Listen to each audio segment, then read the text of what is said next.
ফার্স্টে মাংসটা ভাজা হলো, ভাজা হওয়ার পরে আলু ভাজা হলো মাংসর সাথে। দেখুন এখানে ধনেপাতা রয়েছে, আর এটা পাবদা মাছের তরকারি, এটা আগেই বানানো হয়ে গেছিলো, অনেকই টেস্টি হয়েছে দেখতে। আর এখানে আলু চিকেন ভাজাগুলো রয়েছে। আজকে আমাদের গ্যাস শেষ হয়ে গেছিলো বলে মাইক্রোওভেনে রান্না হচ্ছে। দেখুন চিকেনগুলো খুব সুন্দর করে ভাজা হয়েছে, চিকেন আর আলুগুলো।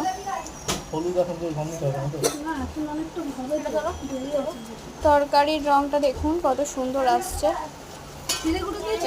এটাই কষানো হচ্ছে, ভালো এটাই কষানো হচ্ছে। এর ভেতরে একে একে করে আলু, তারপর চিকেন ছাড়া হবে। আদা রসুনের পেস্ট, গরম মশলা, আদা রসুনের পেস্ট, গরম মশলা, লঙ্কা বাটা, তারপর জিরে, পাঁচফোড়ন, জিরে, শুকনো লঙ্কা, তেজপাতা ফোড়ন দিয়ে কিছুক্ষণ নাড়ার পর তার মধ্যে পেঁয়াজ দিলাম। পেঁয়াজটা কিছু ভাজা ভাজা হয়ে বাদামি কালার হলে তার মধ্যে দিয়ে তার মধ্যে আদা বাটা, রসুন বাটা, লঙ্কা বাটা দিয়ে ভালো করে কষে নিলাম। যতক্ষণ না তেল বেরোচ্ছে ততক্ষণ ভালো করে কষে তেল বেরিয়ে গেলে তার মধ্যে হলুদ গুঁড়ো, লঙ্কা গুঁড়ো, জিরে গুঁড়ো দিয়ে মশলাটা ভালো করে আবার নেড়ে তেল বেরোলে টমেটো পাতাটা দিয়ে ভালো করে কষে তেল বেরোবে, তার মধ্যে মাংসটা দিয়ে ভালো করে কষে কষতে কষতে মাংসগুলো ভাব হয়ে যাবে।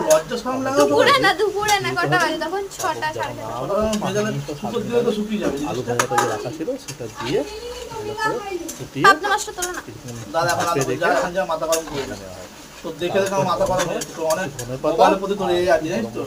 পড়াশোনা ছাড়িয়ে এটাই করতে হবে। লাস্ট ফিনিশিং টাচটা আমাদের শেফ আপনাদের সাথে শেয়ার করে দিল, যেটা কি আমার যিনি কি আমার কাকা আপনার সাথে সব শেয়ার করলো। গাইস আপনাদের যদি এটা ভালো লেগে থাকে লাইক আর সাবস্ক্রাইব করবেন। ওকে বাই, আজকের মতো এখানেই বিদায়।